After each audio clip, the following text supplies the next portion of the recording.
When I opened that door in the basement, I understood that I wasn't the family curse. I found evidence of what they did to my little brother. That same night, my hands became the instrument of justice that no one else would deliver. Good afternoon, my dears. I'm Gertrude Olson, but everyone here calls me Miss G.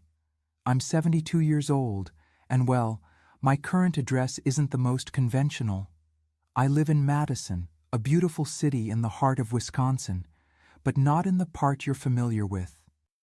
I've been living in the Wisconsin Women's Correctional Facility for almost 60 years. Yes, a prison. But don't be alarmed. I wasn't alarmed when I arrived. And things were very different back then. My little life here has a peaceful routine. My favorite pastime is reading. Oh, how I love my books. The library here isn't much, but I always find a way to get new books through the social workers or visits from other inmates. I've read a bit of everything, novels, biographies, history books, but I have a special fondness for poetry. Well-placed words transport me beyond these gray walls. At night, when they open the yard for sunbathing, or rather moonbathing, I like to sit in a corner and look at the sky. It's amazing how the stars continue to shine even for those who are imprisoned. I sit there quietly, thinking about life, the twists the world takes, the choices we made, and the ones that were made for us. I started enjoying reading here in prison. Before, I hardly had time, or perhaps I didn't have the peace of mind to focus on the words. It was a volunteer teacher, Elaine, who taught me the pleasure of reading. I already knew how to read, of course, but I didn't know how to travel through books. She once told me, "Gertrude, as long as your mind can travel, no cell will truly imprison you." And wasn't she right? I'm sitting now on my small bed in this small but organized cell. I have a makeshift table made from crates where I keep my treasures, some books, old letters, a notebook where I write my thoughts. The walls are a faded green, but I've decorated them with some magazine cutouts. You can make any place more welcoming if you put in a little effort.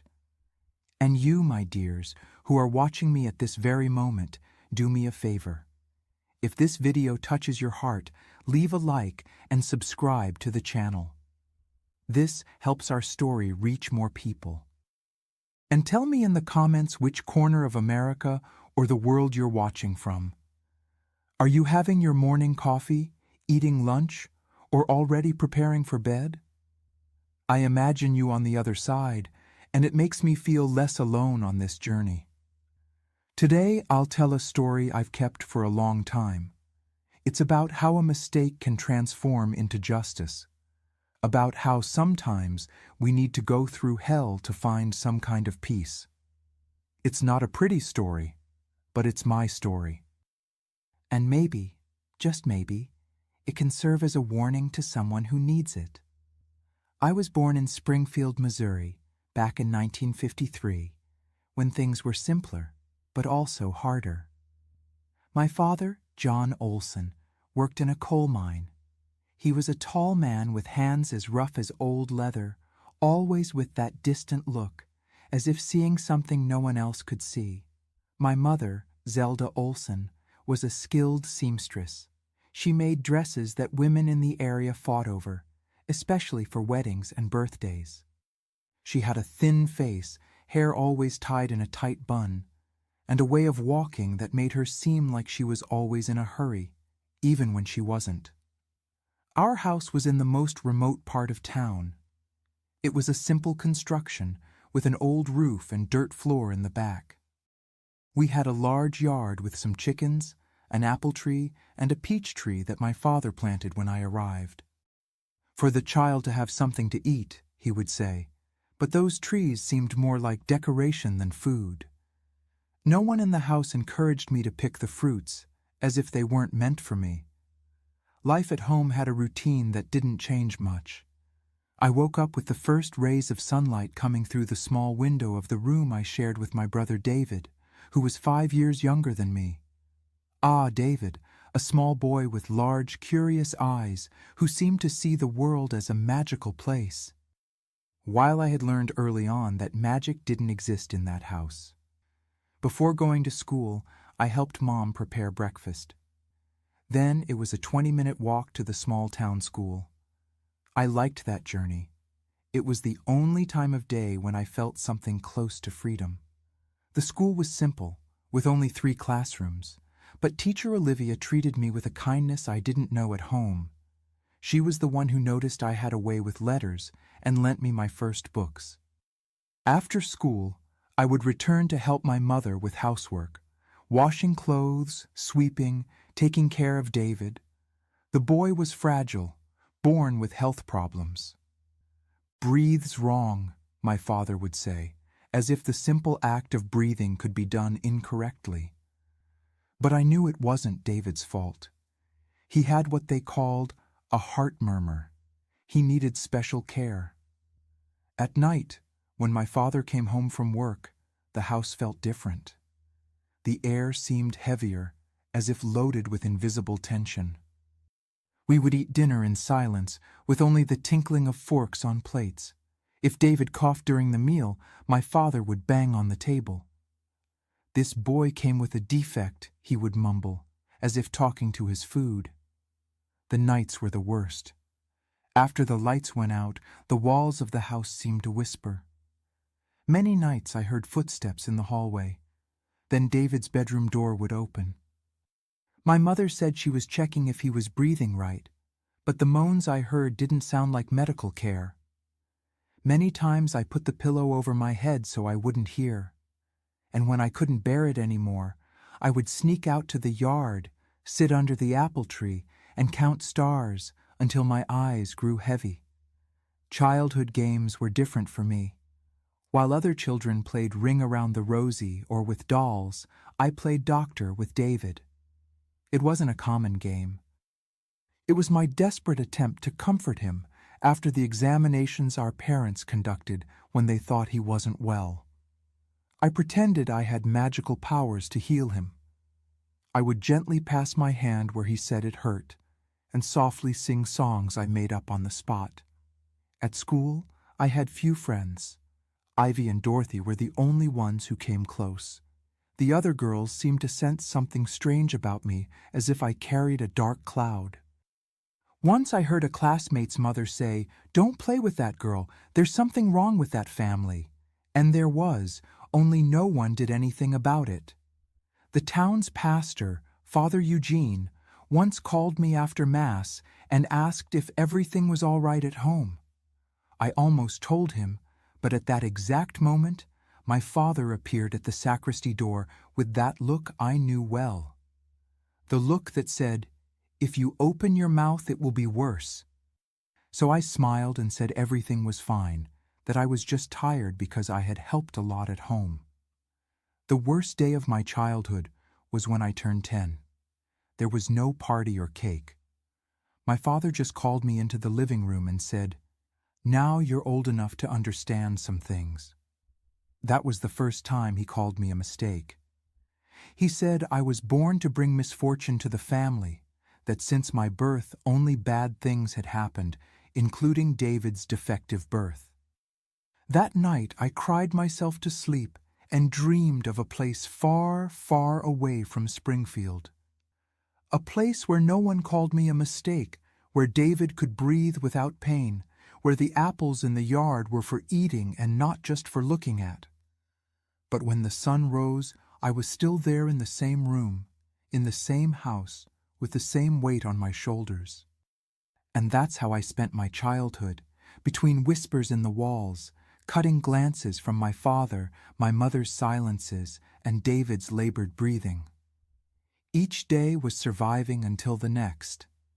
Each night was waiting for dawn to come quickly. And deep in my heart, a question I never had the courage to ask out loud. If I was the mistake, why did it seem like they were the ones doing everything wrong? It was when I turned 14 that things started to get even stranger at home. David, at 9 years old, was becoming increasingly fragile. The heart murmur seemed to be getting worse, although we had never seen a real doctor. My parents said they knew how to care for him better than any doctor in town. One afternoon in July 1967, I came back from school and noticed something different. A car I had never seen before was parked in front of our house, which was rare in Springfield at that time. It was a man in a suit, talking quietly with my father on the porch. When he saw me coming, my father made a sudden gesture with his hand, sending me in through the back door. I obeyed, as I always did. Through the kitchen window, I saw the man hand my father a briefcase. It looked heavy. Then they shook hands like people closing an important deal. When the car drove away, raising dust on the dirt road, my father came in with that rare smile on his lips. The kind of smile that only appeared when something pleased him greatly. "Zelda, what we needed has arrived," he shouted, going straight to the basement. Yes, our house had a basement, a damp, dark place with an always locked door. My father said he kept tools and dangerous things there, which was why no one could enter. But that night, the two of them spent hours down there. What frightened me most wasn't the time they spent in the basement, but the silence that followed. Normally at night, I could hear David's moans through the thin wall that separated our rooms. That night, nothing. A heavy silence, as if the air had been sucked from the house.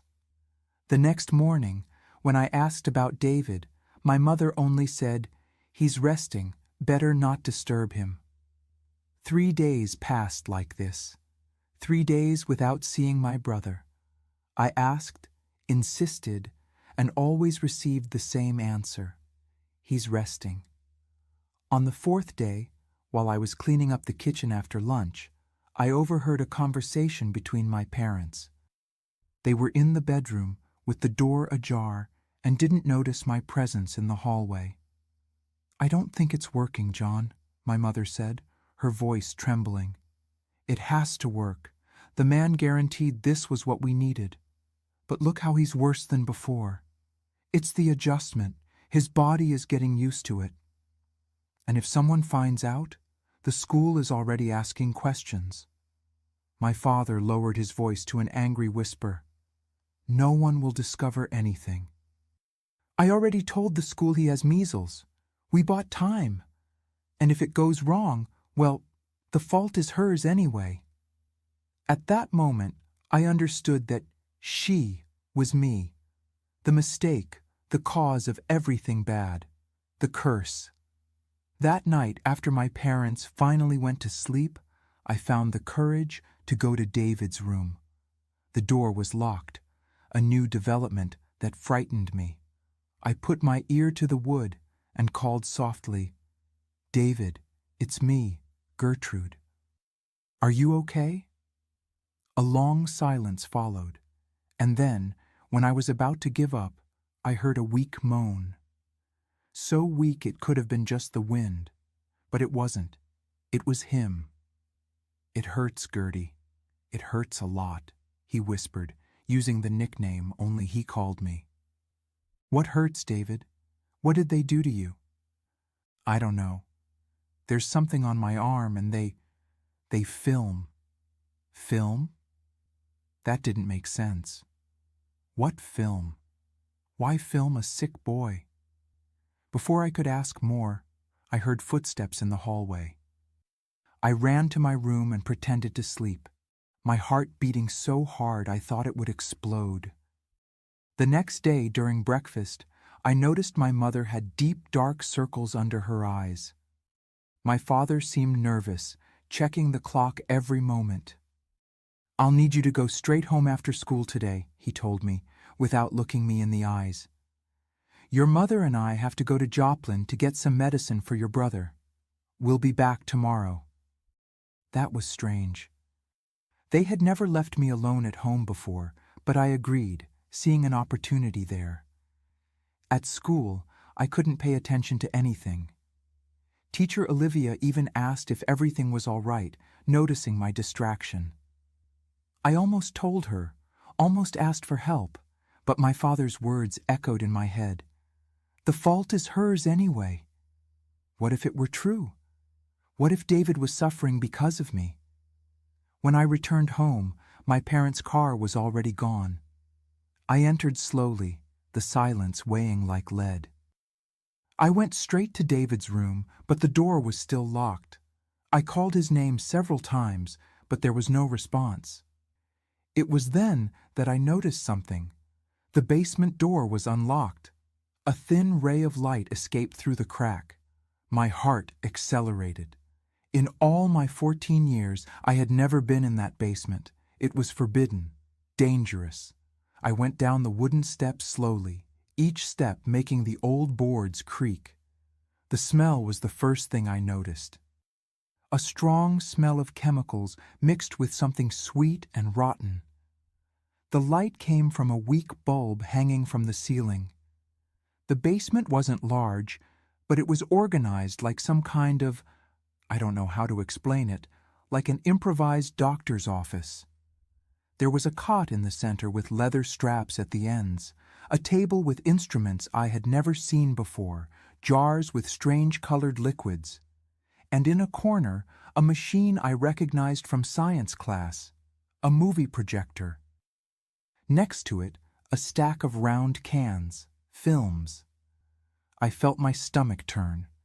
Driven by an impulse I couldn't control, I picked up one of the cans, opened it, and put the reel in the projector, as I had learned at school.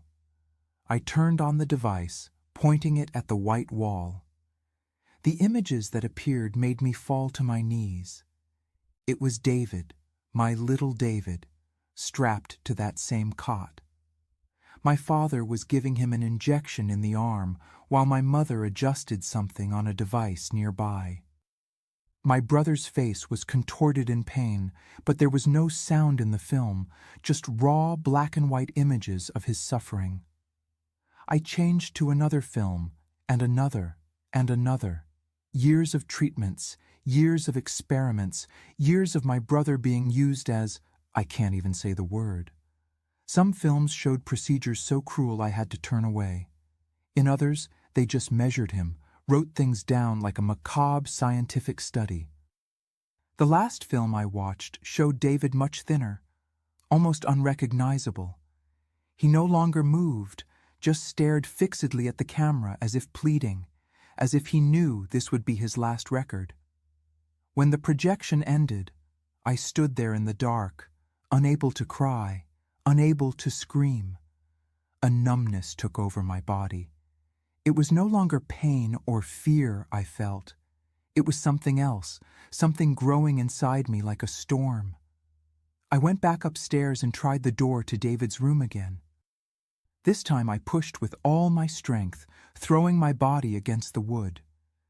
The old lock gave way. The door opened with a crack. The room was empty. The bed made as if no one had slept there for days. The few toys he had were arranged on the shelf. On the wall, a calendar where my mother marked the days with a red X. The last mark was from 3 weeks ago. I sat on his bed and finally, the tears came. I cried for hours, hugging the pillow that still had his smell. I cried until I had no more tears. When night came, I already knew. David wasn't resting. David wasn't anywhere. The films I saw were the last records of him. What I didn't understand was why. Why would my own parents do this?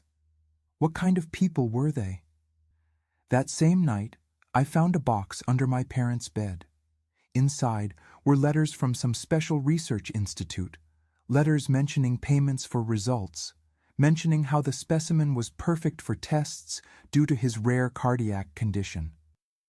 The specimen was David.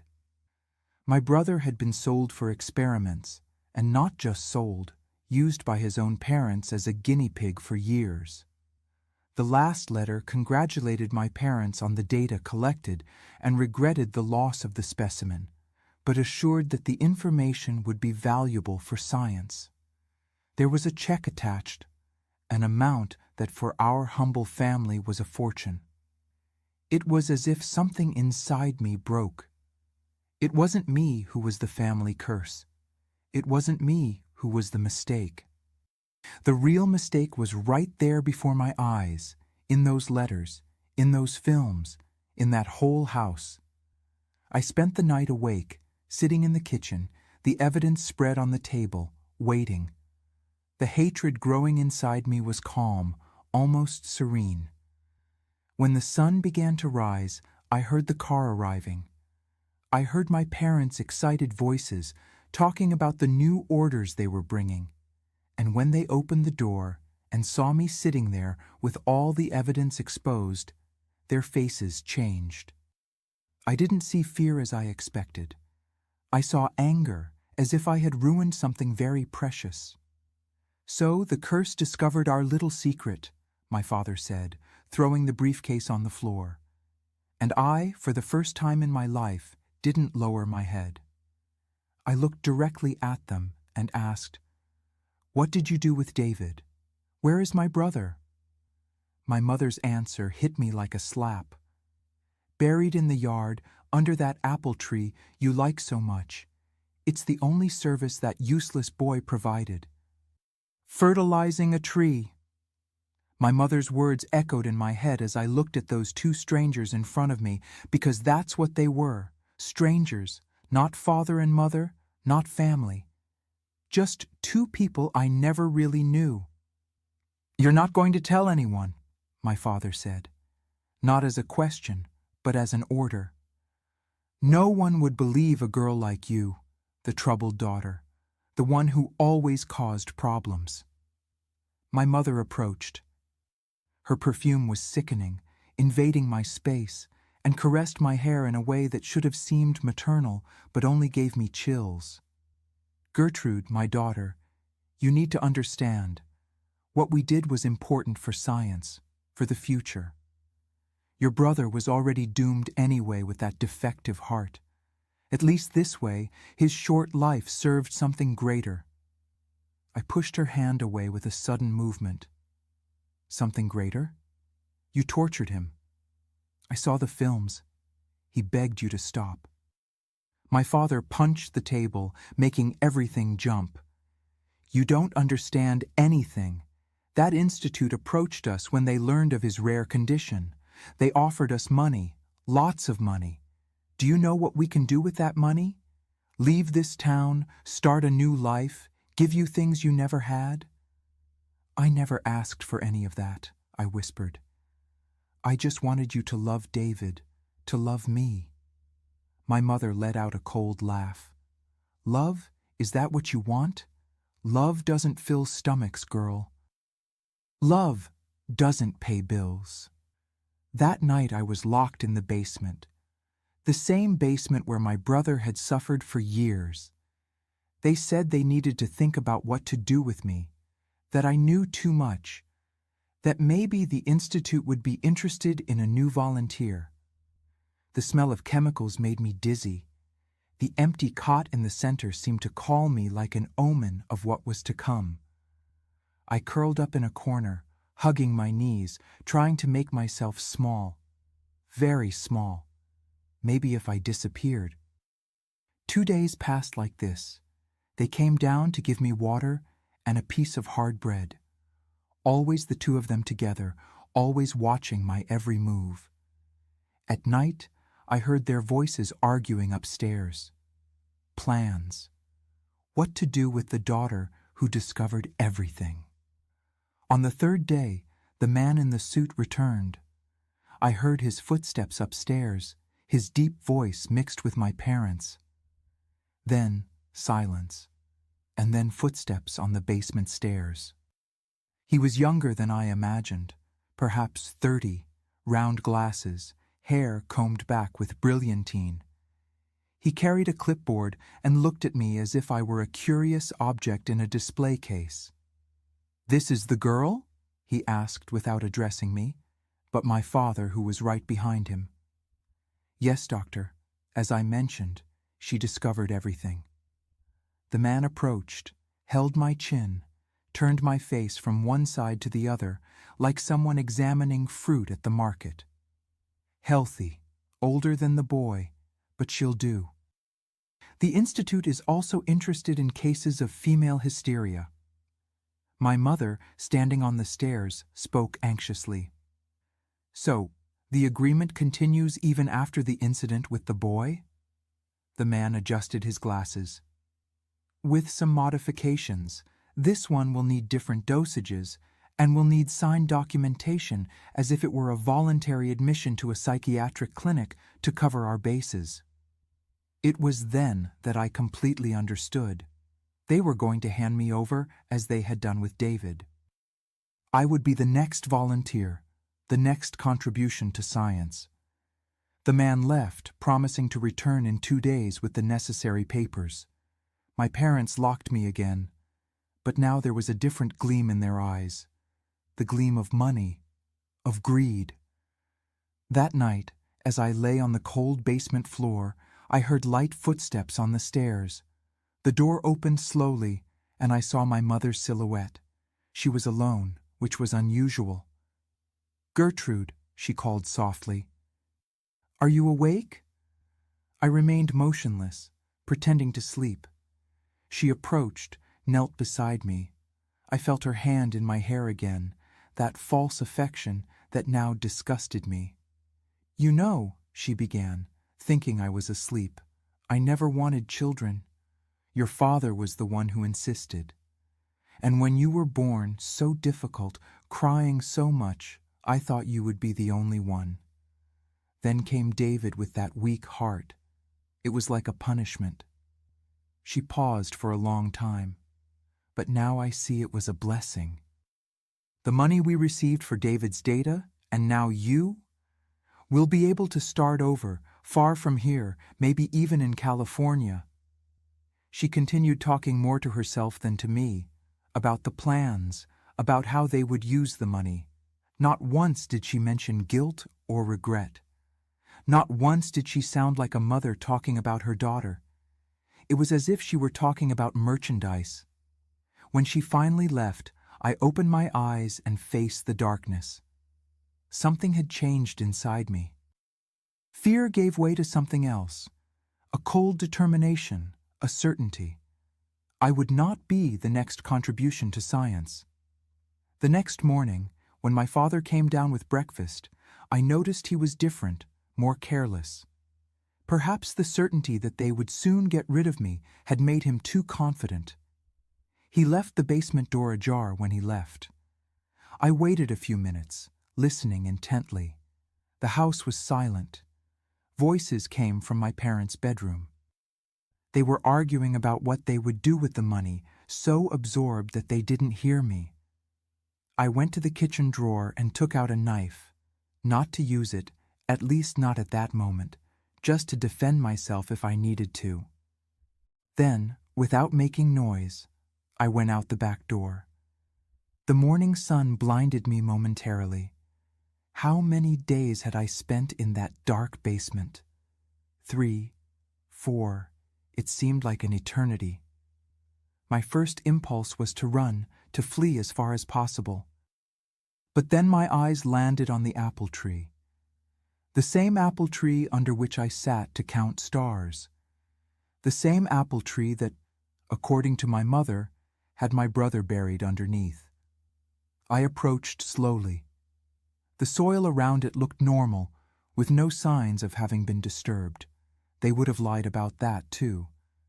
At that moment, I heard a scream coming from the house. They had discovered I had escaped. There was no time to investigate the apple tree. I needed to flee.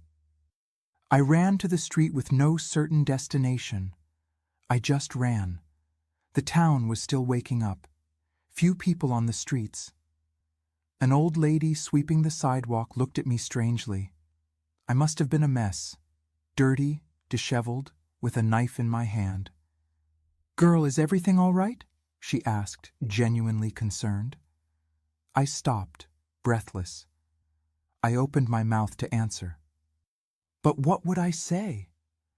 My parents killed my brother in experiments and now want to do the same to me? Who would believe that? The hesitation cost me dearly, a shout behind me. my father running down the street. "Catch her! She's having an episode. She needs help!" The lady backed away, frightened, looking from my terrified face to the knife in my hand. Of course she would believe him, not me. I started running again. To where? The police station was far on the other side of town. The school closed at that hour. I thought of the church, of Father Eugene, but would I trust him? The last time I almost asked for help, my father appeared just in time to prevent it. I ended up hiding in the bushes behind the town cemetery. I stayed there trembling, trying to think of what to do now. If I returned home, no, that wasn't an option. If I tried to tell someone, who would believe a teenager accusing her own parents of monstrosities? The hours passed. Hunger grew worse, thirst too. When night fell, I was still there hiding, not knowing what to do. The next day, I gathered courage and approached a newsstand. The owner, Mr. Oliver, was known for being charitable. When he saw me, his eyes widened. "Gertrude, girl, your parents are looking for you all over town. They say you ran away from home after... He hesitated. "After what?" I asked, fearing the answer. "After attacking them with a knife?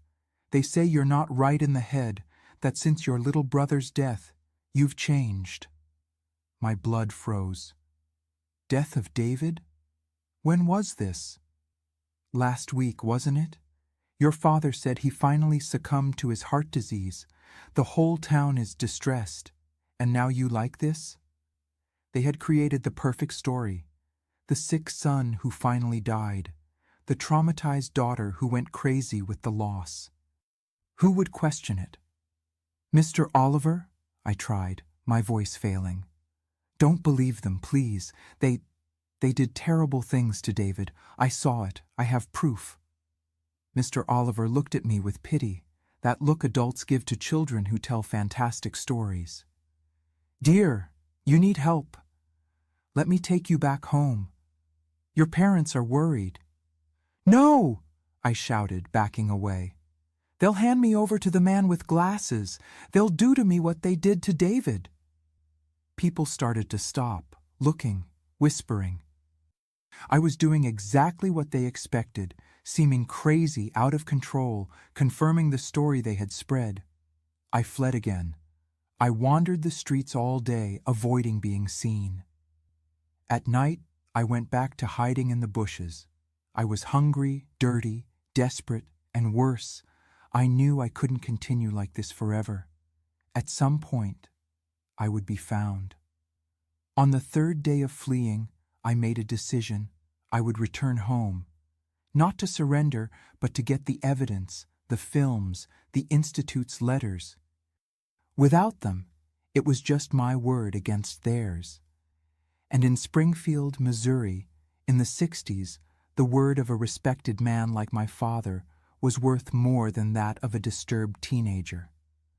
I waited until late afternoon, when I knew my father would be at work. I saw my mother leave to go to the grocery store.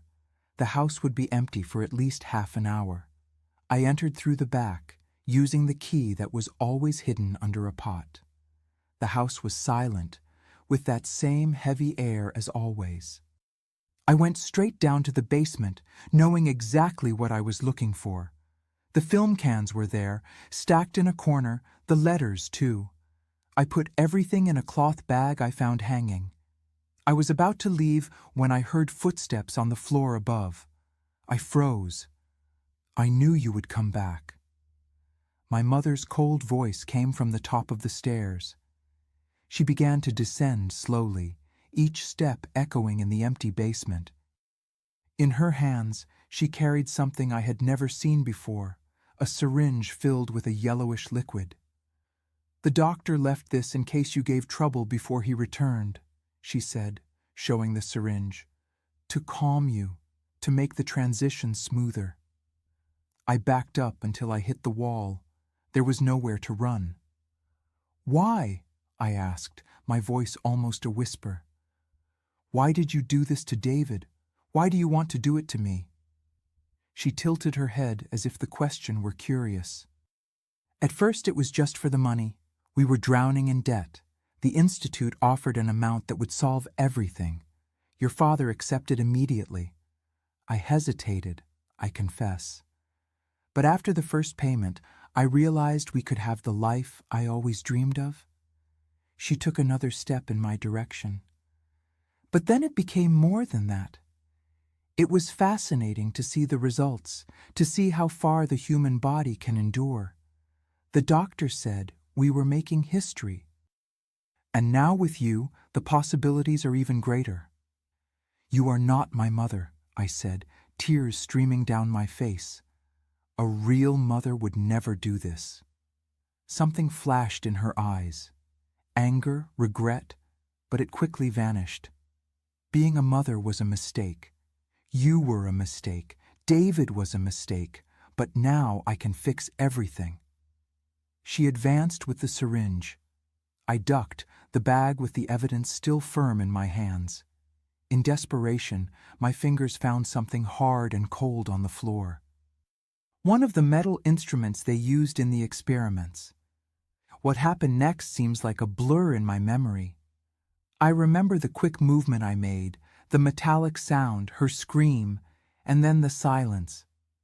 When I regained full consciousness, my mother was lying on the basement floor, a metal instrument beside her. Blood. A lot of blood. I went up the stairs, staggering, still holding the bag with the evidence. In the kitchen, I vomited everything that wasn't in my stomach. Then I sat at the table, staring at nothing, waiting. It was just a matter of time until my father returned, and what would happen then? I knew I should flee, run as far as possible. But to where? At 14, with no money, no documents, where would I go? And even if I fled, who would guarantee they wouldn't do this to other children? The Institute would continue looking for volunteers. My parents would find other specimens. As I waited, a certainty grew inside me. What was happening in that house needed to stop definitively, forever. The clock on the kitchen wall read 7 o'clock when I heard my father's car parking. The familiar sound of tires on the gravel, the door slamming, the heavy footsteps on the porch. I didn't move. I continued sitting at the table, the evidence spread out in front of me, my hands stained red. A strange calmness had taken over me, as if I were observing everything from outside my own body. "Zelda, where are you, woman?" His voice echoed through the house, then lower, as if talking to himself. "Did they catch the girl?" The footsteps approached the kitchen. When my father appeared at the door, his face quickly went from surprise to fury. His eyes went from my dirty hands to the film cans on the table, then to my impassive face. "What did you do?" he growled, advancing. "Where is your mother?" "In the basement," I replied, my voice coming out too calm for the situation. "With David, where they both belong." He grabbed me by the arm, lifting me from the chair with such force that I felt my shoulder pop. His breath of whiskey hit my face when he shouted, "What do you mean by that? What did you do?" I didn't answer. I just looked into his eyes, without blinking, without fear. That seemed to frighten him more than any words. He let me go as if my skin burned and ran to the basement. The scream I heard next didn't seem human. It was something primitive, animal. Then, stumbling footsteps coming up the stairs. When he returned to the kitchen, he seemed to have aged 10 years. His face pale, his eyes glazed. You, he stammered, pointing at me, unable to complete the sentence. I didn't move. "She was going to give me the same injection you gave David, the one that killed him. What did you expect me to do? Let you sell me to that institute too?" My father stumbled to the table, leaning on it to avoid falling. For a moment, I saw something like confusion on his face, perhaps remorse, but it lasted only a second. The anger returned with full force. "You destroyed everything," he said, his voice low and dangerous. "All our work, all the money, our future. What future built on David's suffering, on my pain?" I found the strength to stand up and face him eye to eye. "You are not humans, you are monsters, and monsters need to be stopped." The slap I received in the face threw me back in the chair. I tasted blood in my mouth, but I didn't look away. There was nothing more he could do to hurt me. I had already endured the worst. "You've always been a problem," he said, beginning to circle around the kitchen like a caged animal. "Since you were born, crying too much, asking too much, seeing too much." He stopped abruptly, his eyes landing on the film cans and letters on the table. Something changed in his gaze. "Are these all the evidence?" he asked, his voice now calculating. I didn't respond. He grabbed my chin forcefully. "Answer. Is there anything else? More films? More letters?" "Why do you want to know?" I replied defiantly. "Are you going to destroy everything? Do you think that will erase what you did?" He let me go and began to collect the evidence, stuffing everything into a bag. "I'll solve this. I can still fix it. I'll call the doctor, explain what happened. He'll understand. He'll help us cover everything up." As he spoke frantically, I began to understand. There was no remorse there, just fear of being discovered, fear of losing the money, the agreement with the Institute. Even in the face of death, of the horror they had caused, all he thought about was how to get away with it.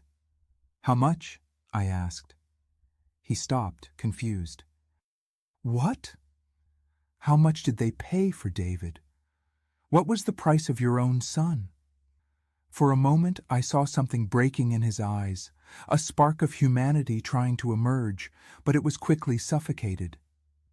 "Money enough to get us out of this miserable life," he replied coldly. "But now you've ruined everything." He finished gathering the evidence and went to the wood stove in the corner of the kitchen. He opened the little door and began to throw the films and letters into the fire. One by one, he watched the records of David's suffering being consumed by the flames. "No one will believe you," he said, as the evidence turned to ashes. "Who will listen to a troubled girl? A girl who everyone already knows isn't right in the head since her brother died." He was right.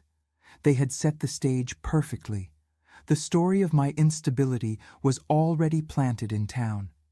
Even with my mother out of the picture, it would be his word against mine. And who would believe me now? "We have to solve the problem in the basement," he said, after the last film can melted in the fire. "And then you and I are going to have a long talk about your future." The way he said future made my blood run cold. There was no future for me in that house. If I stayed, I would be the next specimen, or worse. When he turned to get something from the drawer, I saw the metallic gleam of a knife, the same one I had used to defend myself days ago. My body reacted before my mind could process. I grabbed the heavy iron skillet that was on the stove and in a quick movement hit his head. The sound was horrible. He fell like a sack of potatoes, the knife slipping from his fingers. He didn't move again. I stood there, the skillet still in my hand, looking at the body on the kitchen floor. The kitchen where so many times I had sat to eat in silence, where so many times I had swallowed tears along with the food, where now was the end of everything I knew as family. A terrible calmness came over me. I didn't feel panic. I didn't feel remorse. I just felt relief, as if an immense weight had been removed from my shoulders. I went out to the yard and looked at the apple tree, the tree under which I sat to count stars. The tree where, according to my mother, David was buried. Was it true or just another cruel lie? I went to the tool shed and grabbed a shovel.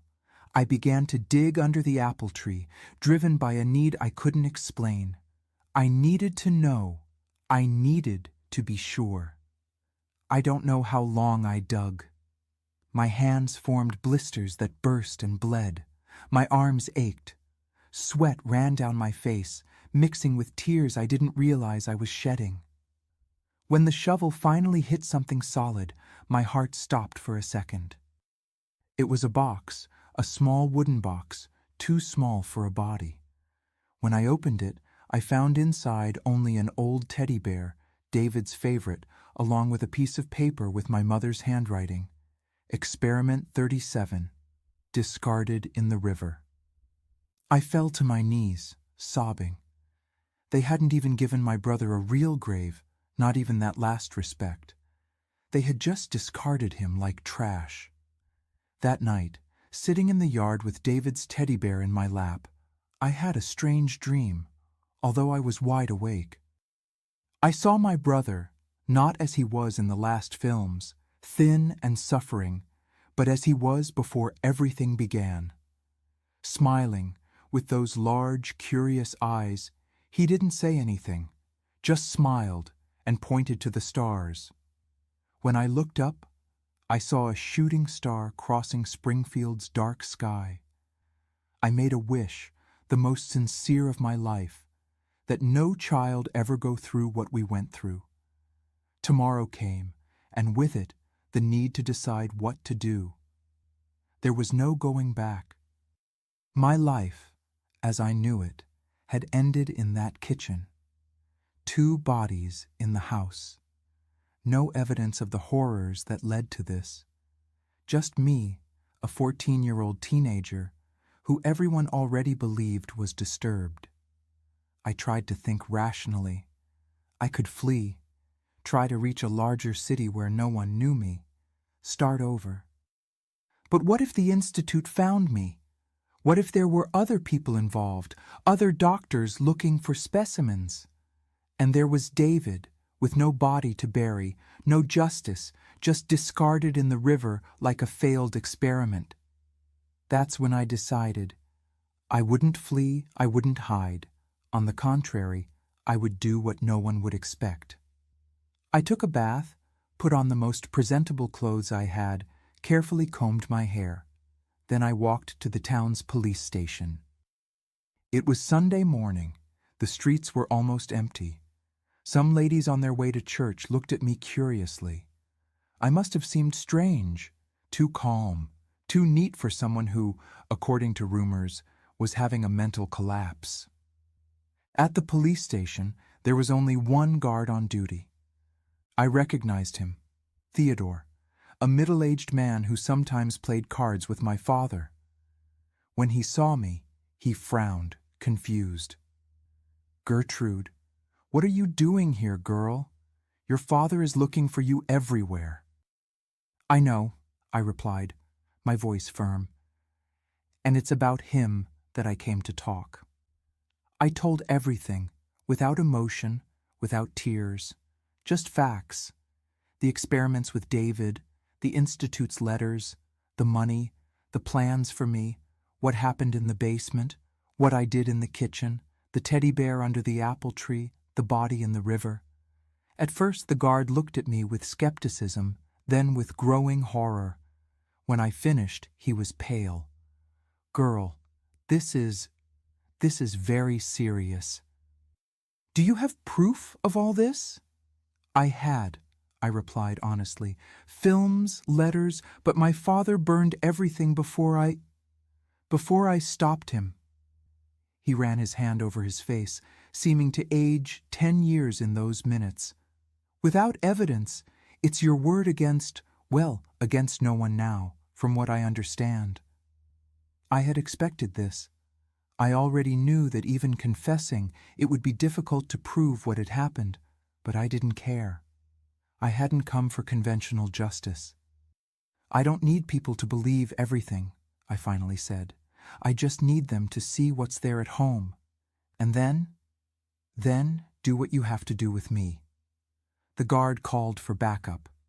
An hour later, our house was surrounded by police. They found exactly what I said they would find: my mother's body in the basement, my father's body in the kitchen, the improvised laboratory, the small box with David's teddy bear under the apple tree. What they didn't find were the proofs of the experiments, the films, the letters. Everything had turned to ashes. I was taken to the police station, not as a witness, but as a suspect. The main suspect, the troubled daughter who killed her parents in a fit of madness after the death of her sick brother. The news spread quickly through the small town. Everyone talked about the Olsen tragedy, about how the daughter had gone crazy after the brother's death, about how the psychiatric institute would be the best place for me. But it wasn't to an institute they took me. I was transferred to a juvenile facility in Joplin, awaiting trial. There I told my story again and again to social workers, psychologists, judges. Some seemed to believe me, most didn't. The trial was quick. Without evidence of the abuse, without witnesses besides myself, the verdict was predictable. Considered mentally unstable, but aware of my actions, I was convicted of double homicide. Being a minor, I would serve time until I was 21 in an institution for juvenile offenders. Then I would be transferred to a regular penitentiary. The night before my transfer, I received an unexpected visit. It was Officer Theodore, the one who had first heard my confession. "Gertrude," he said, his voice low so that no one else would hear, "I've been thinking a lot about your case. Something doesn't add up, so I went to investigate on my own." He took a photograph from his pocket. It was an image of a man in a dark suit, round glasses, and hair combed back with brilliantine, exactly like the doctor who visited our house. This man was seen in Springfield on the dates you mentioned, then disappeared. No one knows who he is or what institute he worked for. It's as if he never existed. I felt a chill. "So, you believe me?" He hesitated. "Let's say I have enough doubts to not accept the official version, but without concrete evidence." "I know," I interrupted. "Without the films, without the letters, it's just my word. And who would believe a troubled teenager, right?" He looked sad. "I'll continue investigating, but I can't promise anything." That was the last time I saw Officer Theodore. Months later, I learned he had been transferred to another town after insisting on reopening my case without superior authorization. And so, at 14, I began my life in the prison system. A life far from Springfield, far from the memories, but never completely free from the nightmares. From the dreams where I saw David, not smiling like that night under the apple tree, but as he was in the films, tied down, suffering, pleading with his eyes for the pain to stop. The years in the juvenile institution in Joplin were hard, but in a way less cruel than my own home in Springfield. For the first time in my life, I had 3 meals guaranteed a day, a mattress all my own, and especially no one calling me a mistake or a curse. Of course, it wasn't paradise. The other girls avoided me, whispering in corners about the crazy girl who killed her parents. The guards treated me with a mixture of fear and pity. And the nights were populated by nightmares where David visited me. Sometimes smiling as in childhood, sometimes suffering as in the films I saw in the basement. I turned 18 while still in that institution. 3 years passed, quickly and slowly at the same time. I studied in the small school that operated there inside. I discovered I had a facility with numbers, with mathematics. "It's rare to see someone with so much talent for calculations," said teacher Henrietta, an elderly lady with gray hair who was the first person to treat me like a human being in a long time. It was she who encouraged me to continue studying, even knowing that my destiny, upon turning 21, would be a regular penitentiary. Knowledge is the only thing no one can take from you, Gertrude, she told me once, holding my hands in hers. Not even bars can contain a mind that decides to fly. In 1974, when I turned 21, the time for transfer came. The news came as a surprise. I would be taken to the newly inaugurated Wisconsin Women's Correctional Facility. It was far, in another state, but overcrowding in the nearest penitentiaries left no alternative. I remember the day of the transfer as if it were yesterday. Teacher Henrietta came to say goodbye and gave me a package. "Only open it when you get there," she said with tears in her eyes. I had never seen anyone cry for me before. The trip to Madison was long and uncomfortable. On the way, looking through the barred window of the vehicle, I saw landscapes I had never imagined. The Great Plains stretched as far as the eye could see, golden under the sun. I thought about how David would have loved to see that. He always talked about visiting different places before being confined to that bed. When we finally arrived at the correctional facility, I was surprised.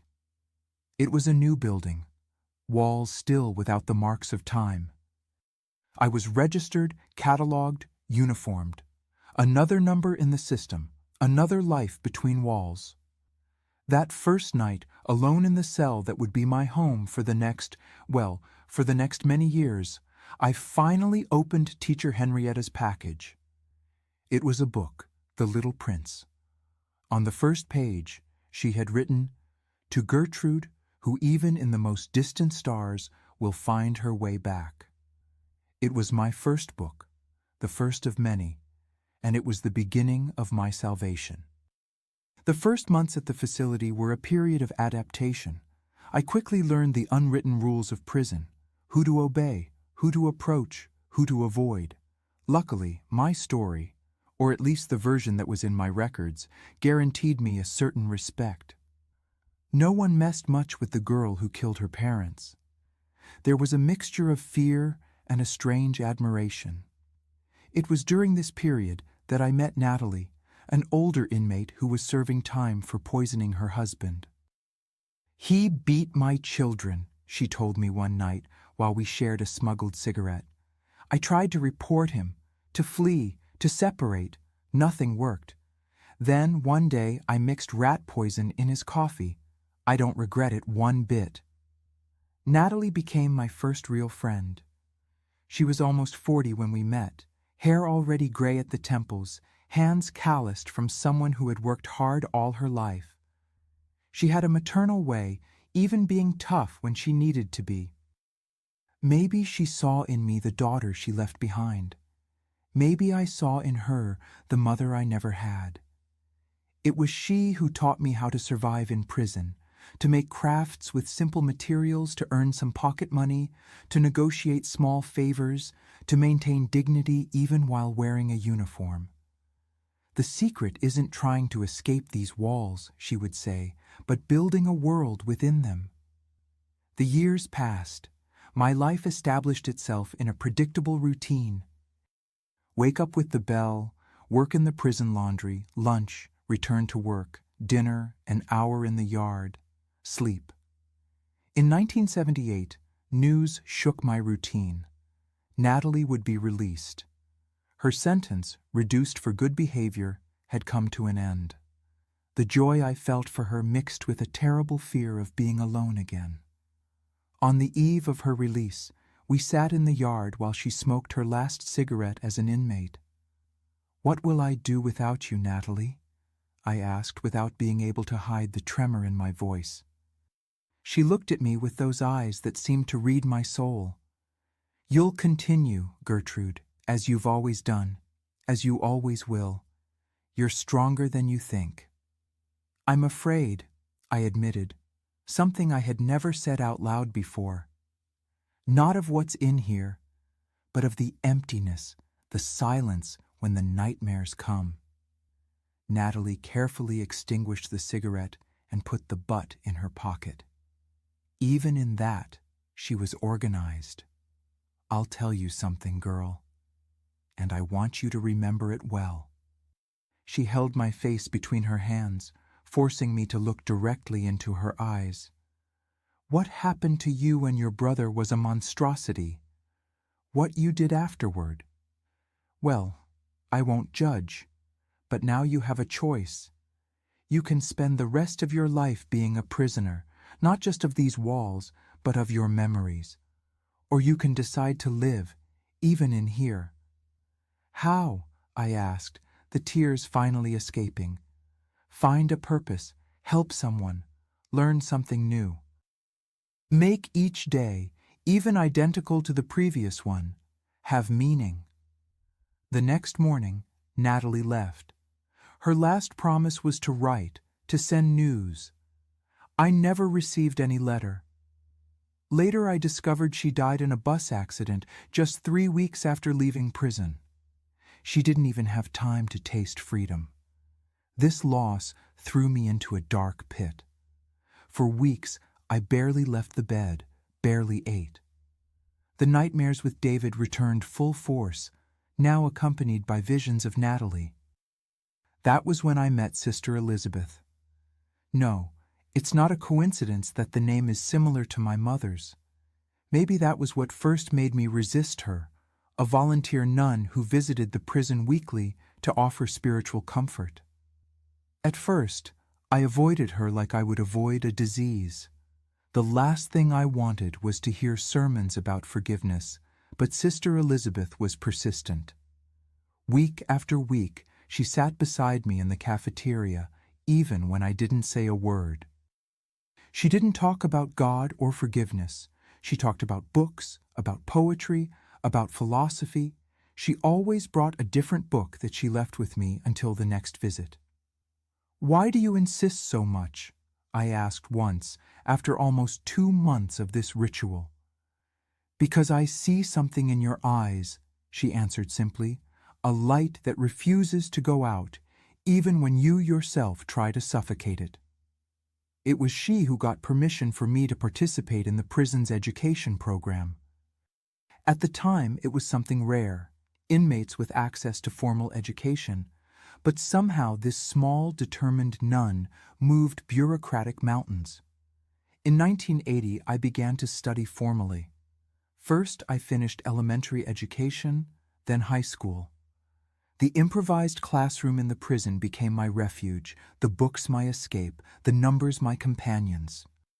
When I finished high school, Sister Elizabeth brought a proposal that would change everything. A pilot program where inmates could take higher education courses through correspondence. It was experimental, bureaucratic, difficult, but possible. "Mathematics," I answered without hesitation when she asked what I would like to study. "I want to understand the numbers, the equations, the logic." For 5 years, I studied like never before. The materials arrived monthly. I solved the exercises, wrote essays, sent them back. My cell transformed into a small library of algebra, geometry, calculus books, the walls covered with notes and formulas.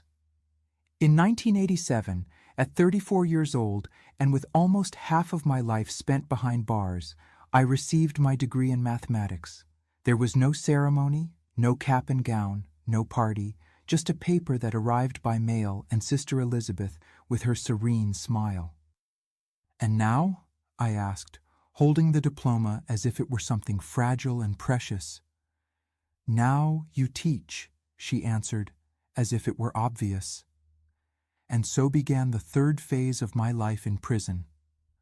With the administration's authorization, I initiated a literacy program for the inmates. At first, there were only 3 fearful and distrustful students. In a year, more than half of the female prison population of Madison spent at least 1 hour a week in my improvised classroom. I taught women of all ages to read, write, calculate. Women who never had the opportunity to study. Women who, like me, had committed mistakes, some terrible, others just the result of lives without options. In 1990, Sister Elizabeth fell ill. Leukemia, the doctors said. She continued visiting the prison even during treatment, increasingly fragile, the black habit accentuating the paleness of her skin. On her last visit, she brought me a gift, an old edition of The Little Prince, to replace the worn copy that Henrietta had given me years before. "Do you know why I like this book so much?" she asked, her voice already weak. "Because it talks about a boy and a fox?" I replied, trying to make a joke so as not to cry. "Because it talks about seeing with the heart, about taming and being tamed, about creating bonds." She held my hand. "You've created bonds here, Gertrude, with each woman you've taught to write her own name, with each one who can now read a letter from her family without needing help. You've transformed your prison into something meaningful." Sister Elizabeth passed away 2 weeks later. I couldn't go to the funeral, of course, but I organized a small ceremony in the prison yard. Surprisingly, the warden authorized it. Even more surprising, almost all the inmates participated. It was a rare moment of unity in that place, normally divided by rivalries and tensions. Women of different origins, crimes, sentences, all united in respect for one who had been a constant presence of kindness in their lives. And something strange happened during that improvised ceremony. While we read excerpts from The Little Prince in tribute to Sister Elizabeth, I felt a peace I hadn't known since childhood, as if a circle was closing, as if I finally found a purpose. That night, for the first time in years, I dreamed of David, not as in the terrible memories of the films, nor as the frightened boy who moaned in pain. I dreamed of him as an adult, smiling, at peace. "You made a difference, Gertie," he told me in the dream, using the nickname that only he called me. "Not for me, it's too late for that, but for them, for all of them." I woke up with tears on my face, but they weren't of sadness. For the first time, I cried with relief. The following years brought changes to the prison system, new rights, new possibilities. The education program I informally started was made official. We got our own room, materials, recognition. In 1995, I received an unexpected proposal, the chance to pursue a specialization in mathematics education while still within the system. I accepted immediately. More years of intense study, more knowledge accumulated within those gray walls. When I turned 50, in 2003, I was already a respected figure within the Wisconsin Women's Correctional Facility, not only by the inmates who called me teacher or affectionately Miss G, but also by the administration. It was during this period that a new warden took command of the institution, Diana Miller, a severe but fair woman with new ideas about resocialization and human rights. One morning in April, I was called to her office, something rare and usually not very good. "Gertrude Olson," she said, consulting my thick file, "imprisoned in 1968 for double homicide, no disciplinary incidents during your entire stay. That's extraordinary." "I try to behave," I replied with a slight smile. "I see here that you practically created the educational program of this institution, that you have higher education, that you've helped hundreds of women." I didn't know where that conversation was going, so I just nodded. "I have a proposal for you," she continued. "The state is implementing a sentence review program for old cases. Considering your exemplary record, you could be eligible for regime progression, maybe even parole." The world stopped. Freedom? The word sounded strange, almost frightening. After 35 years between walls, the idea of being outside seemed more terrifying than anything. "And if I don't want to?" The words came out before I could contain them. The warden looked at me surprised. "What do you mean?" "Don't want to," I'm talking about freedom, Gertrude. I took a deep breath. What would I do out there? I have no family, no home. My life, my work is in here. These women need me. Diana Miller leaned back in her chair, studying me with new eyes. In 20 years in the prison system, I've never heard something like this. But I understand you've put down roots here, built something meaningful. After a moment of silence, she proposed a middle ground. I would remain at the facility, but with a different status. Semi-liberty to attend training programs outside, returning at night. The opportunity to expand the educational work, more autonomy. You don't have to decide now, she said finally. I don't need to, I replied. I've already decided. I'll stay under the conditions you proposed. And so, almost ironically, I voluntarily chose to remain where I was forced to be, not out of fear of freedom, but for having found purpose in the chains that bound me. In the following years, under Warden Diana's administration, the educational program flourished. We secured partnerships with universities, increased the number of literate inmates, created professional workshops. In 2010, when I had already spent more than 40 years incarcerated, I received an unusual visit, a young, recently graduated lawyer with bright eyes and full of ideals. My name is Amy Theodore, she introduced herself. I'm reviewing old cases as part of a public defender's project. The surname made me shudder. Theodore, like Officer Theodore from Springfield. She smiled, her eyes lighting up. He was my grandfather. He passed away 5 years ago, but he left me his notes, including those about your case. My heart accelerated. After so long, that connection with the past, with the only man who tried to believe in me, seemed almost mystical. He never forgot your story, continued Amy. He continued investigating on his own for years and found some interesting things. From the folder she carried, she took out old photographs, a man with round glasses and hair combed back, the institute doctor, newspaper clippings talking about clandestine experiments in small towns, testimonies from families who lost contact with sick relatives after visits from itinerant doctors. It's not much, she admitted, not enough to formally reopen your case. But it's something. It's confirmation that you didn't invent everything. I took the photos with trembling hands.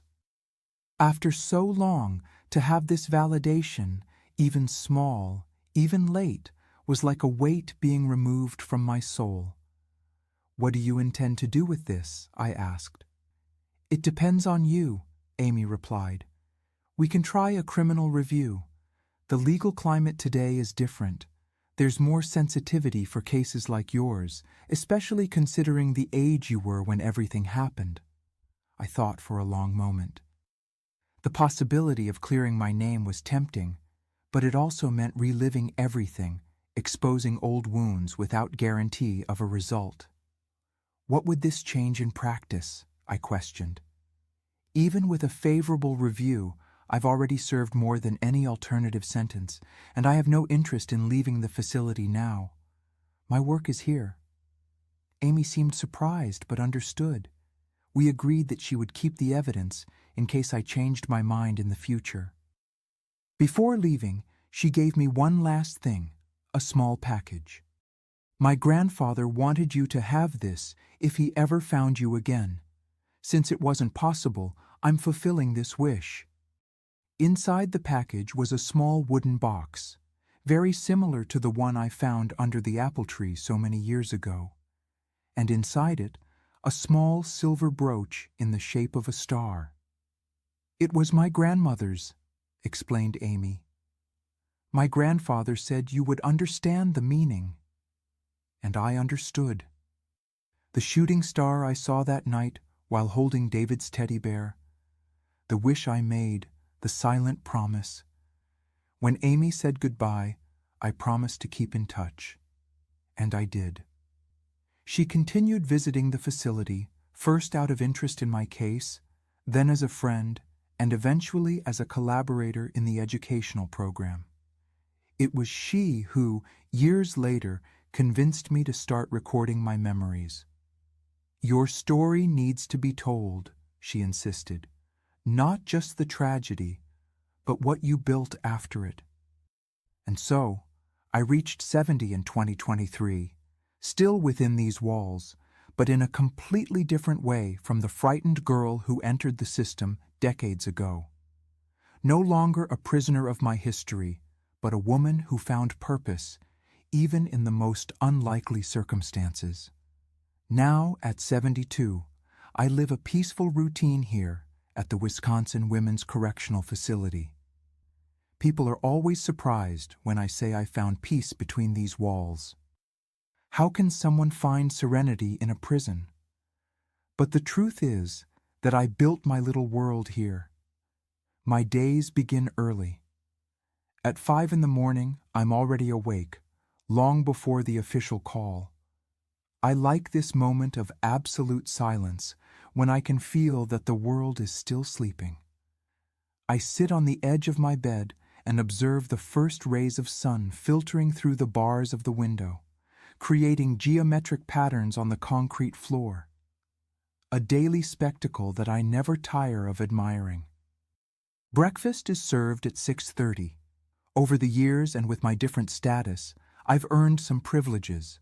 I can have my coffee in the small library I helped build, surrounded by books that are like old friends. The facility's library started with just one shelf, the result of donations obtained by Sister Elizabeth. Today, there are more than 3,000 volumes organized and cataloged with the same care I would devote to treasures. After coffee comes my favorite part of the morning, the classes.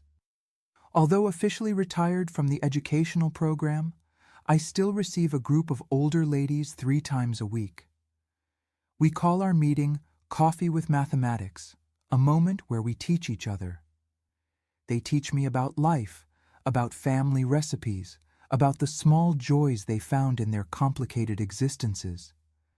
I teach them how to manage the money they receive from their families, how to calculate how much time is left on their sentences, how to understand percentages and fractions. Age has brought me some ailments. My knees hurt on cold mornings. My eyesight isn't as good as before. I use reading glasses, a gift from Warden Diana on my 65th birthday. My hands sometimes tremble slightly, especially when I'm tired. But my mind remains as sharp as ever. Lunch is a time for socialization. I eat in the main cafeteria, where I am treated with a curious mixture of respect and affection. Miss G, the younger ones call me, many of whom I taught to read. Teacher, say the older ones. No one remembers or cares about the reason that brought me here. I'm just the white-haired lady who helped transform a piece of this place. The afternoons are for reading. I've read so many books in these decades that I've lost count. I started with simple novels, moved on to classics, delved into philosophy and sciences. Today, I have a special taste for astronomy, perhaps for the same reason I always like to look at the stars. The vastness of the universe reminds me that our lives, with all their pains and joys, are just a grain of sand on an infinite beach. 3 times a week, I have the privilege of an additional hour in the yard at night, when the other inmates are already gathered in. Warden Diana implemented this special concession years ago when she noticed my fascination with the night sky. For astronomical observation, officially says the document that authorizes it. In practice, it's my most intimate moment of connection with the universe. In these moments, I sit on a concrete bench in the darkest corner of the yard, away from the bright spotlights. From there I can see a generous piece of the sky framed by the high walls. I can identify constellations, planets, even some satellites that silently cross above our heads.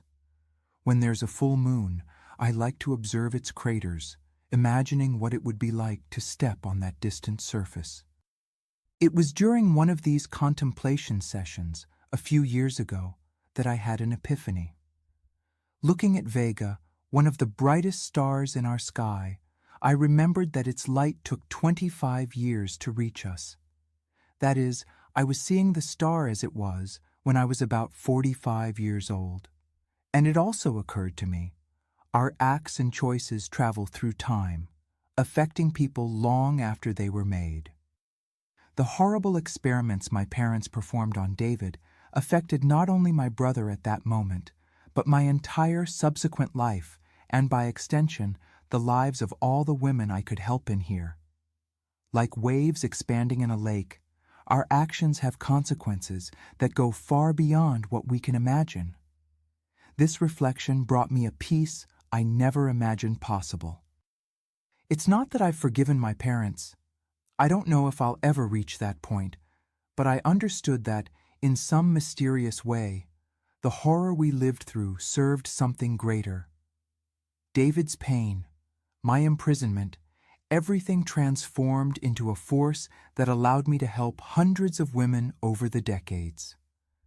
My cell today is more like a small apartment. Over time, I earned the right to personalize it. On the walls, besides the inevitable calendars that mark time, I have celestial maps, photographs of distant galaxies, poems I like to reread. A small shelf houses my favorite books, those I can't donate to the general library, as they've become part of me. On the small table next to the bed, I keep my most precious treasures. The star brooch I received from Amy, a worn edition of The Little Prince, now in its third copy, as the previous ones fell apart from being read so much, and a small wooden box. Inside it, a piece of paper yellowed by time, my mathematics diploma, the first great milestone of my second life. On Sundays, I receive visits. Not from family members, of course, but from former students who passed through the facility and are now free.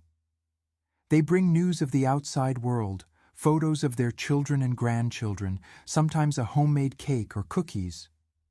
It's my form of family, built not by blood ties, but by deeper connections. Amy Theodore, now a respected lawyer in the region, comes regularly.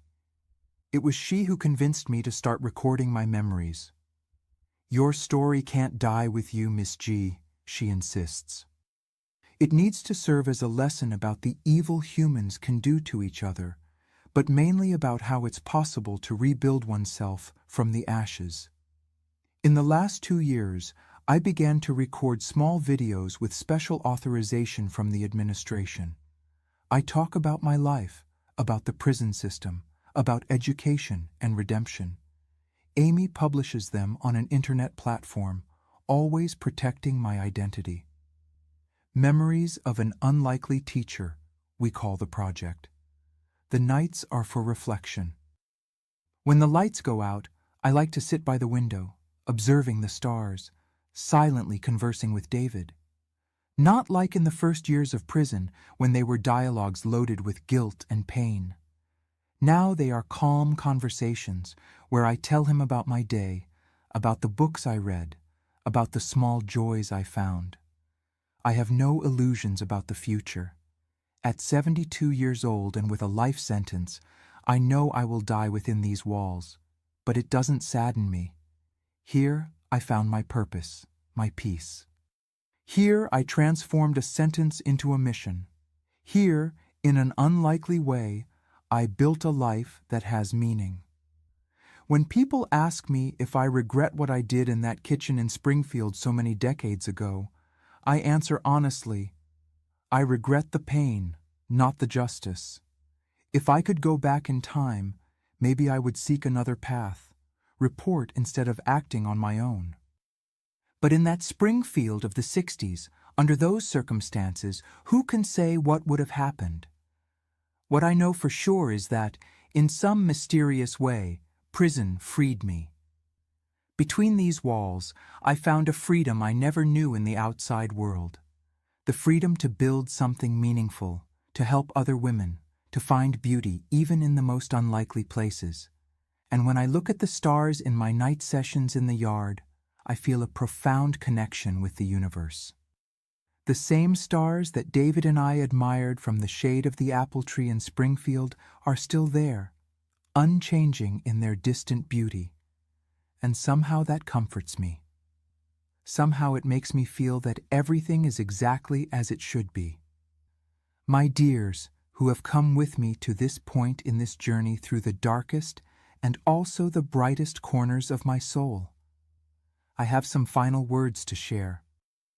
If you are going through moments of deep darkness, know that even on the darkest nights, the stars are still there, even if temporarily invisible.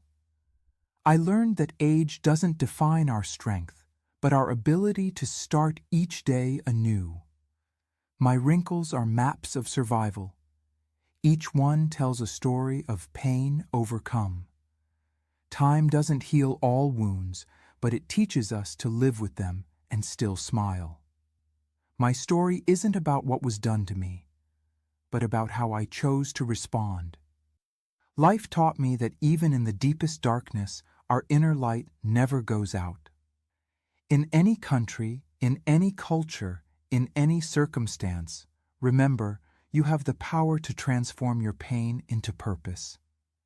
It's not easy, it's not quick, but it's possible. I am living proof of that. I discovered that we are stronger than we imagine, especially when we think we can't take it anymore. If you know someone who is suffering, extend your hand. Be the teacher. Henrietta, the Natalie, the Sister Elizabeth, or the Amy in someone's life.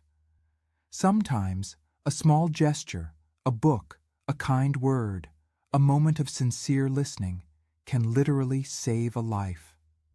Seek help wherever you are. In every corner of the world, there are people and organizations dedicated to protecting the most vulnerable. Human dignity is a universal right. No matter where you are, it's never too late to seek support. It's never too late to start over. I learned that true strength isn't in never falling, but in rising every time. That our story doesn't end with painful chapters.